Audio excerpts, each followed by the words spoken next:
જામનગર જિલ્લાના સિક્કા દિગ્વિજય ગ્રામ પંચાયતના સરપંચના ઘરે વીજ ચોરીનો પર્દાફાશ થતા ખળભળાટ મચી ગયો છે। ચેકિંગમાં ગયેલી ટુકડીને સરપંચ અને પૂર્વ સરપંચે ધાક ધમકી આપી ફરજમાં રૂકાવટ કર્યાની ફરિયાદ સિક્કા પોલીસ મથકમાં નોંધાવાઈ છે। સરપંચના ઘરમાંથી પાવર ચોરીનો પર્દાફાશ થતા 2,18,000ની વીજ ચોરીનું બિલ અપાયું હતું। તમારે લખાવ તમારું બિલ લઈને ગ્રાહક નંબર લખાવવાની। તમે કોઈ માણસ છો મને વતીને યાદ હોય તમે લખાવો છો તમારા ગ્રાહક નંબર જોઈએ બીજાની શું જરૂર છે એમાં?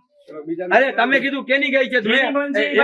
અરે રેકોર્ડિંગ છે તમે ગ્રાહક નંબર માંગ્યા તમે શું કીધું એ ભાઈ ગમે જે લખાવો તમારે ગ્રાહક નંબર લઈને લખાવવાનો। તો ગ્રાહક નંબર દેઈ તમને તમે ગ્રાહક નંબર માંગ્યા તમારે હજી કામ કરવા દેવું હોય કામ કરવા દેવાનું છે કે નથી કરવા દેવાનું? આ ભાઈ ખોટા ને ખોટા સવાલ કરે તમે માંગ્યા તમે ગ્રાહક નંબર માંગ્યા તમે વહી જાઓ એટલે અમે અમારું કામ કરીએ। તમે કોણ રોકે છે કરો ને આ તો કઈ નહીં ધડ કરવાનું કોને કીધું બરાબર અવારનવાર આ પ્રોબ્લેમ થાય છે અમારા ગામને તમે કોઈ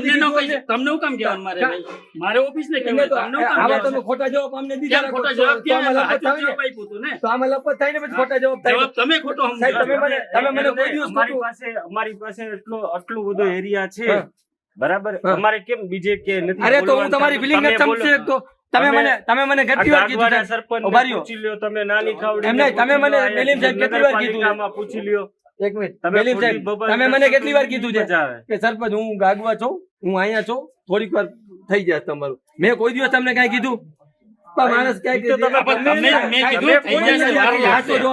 ખોટો જવાબ દો તમને વાંધો શું છે ખોટો ક્યાંથી કીધો ભાઈ તમને ખોટો કીધું ને સાચું છે હજી રેકોર્ડિંગ છે મારી નથી બધું છે મારી મારી પાસે મારી પાસે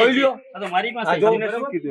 ફોટા પાડ્યા લેડીઝ ના એમ કીધું અહીંયા મારી ઘરવાળી ઊભી છે ને ફોટા પાડે આપણું કામ કરીએ છીએ આપણે લાઈન ના લોકો તમે હવા લેવાના ન લેવાના પૂછો પર્સનલી આવીને પાડીને ગયા પર્સનલ પૂછો તમને એવું લાગે છે કે અમારી પૂછો મારી વાઈફ ને એરિયા છે એમને સાહેબ પૂછો મારી વાઈફ ને શું તમારા વાઈફ ને પૂછે પણ એ ઉભા શું તમને પૂછે તમને તમને એવું લાગે છે હું ઉભો રહીને ફોટો પાડ્યો ઉભા રહ્યો ને જે કઈ ફોટા લીધા ફોટા સેના લીધા એ તમને બતાવીએ અમે બરાબર ફોટા દેખાડીએ બરોબર। જામનગર જિલ્લાના સિક્કા પોલીસ સ્ટેશન વિસ્તારમાં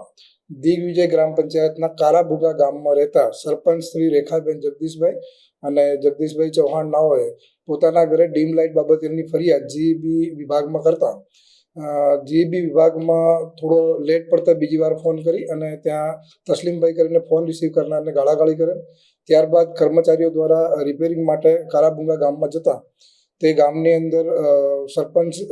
અને તેના પરિવાર દ્વારા ડાયરેક્ટ કરેલાની હકીકત જણાતા તે વિડીયોગ્રાફી કરવા કર્મચારીઓ જતા એ વિડીયોગ્રાફી કરતા સરકારી કામમાં રૂકાવટ કરેલ હોય જે અન્વયે જીબીના કર્મચારીઓ દ્વારા સિક્કા પોલીસ સ્ટેશનની અંદર આવી અને ફરિયાદ દાખલ કરાવેલ છે। એની ફરિયાદ લખી લે અને હાલમાં પીએસઆઈ સિક્કા દ્વારા તપાસ ચાલુ છે। આ ફરિયાદ છે એ દિગ્વિજય ગ્રામ પંચાયતના સરપંચ શ્રી રેખાબેન જગદીશભાઈ ચૌહાણ અને તેમના પતિ જગદીશભાઈ ચૌહાણ વિરુદ્ધમાં દાખલ કરવામાં આવેલ છે।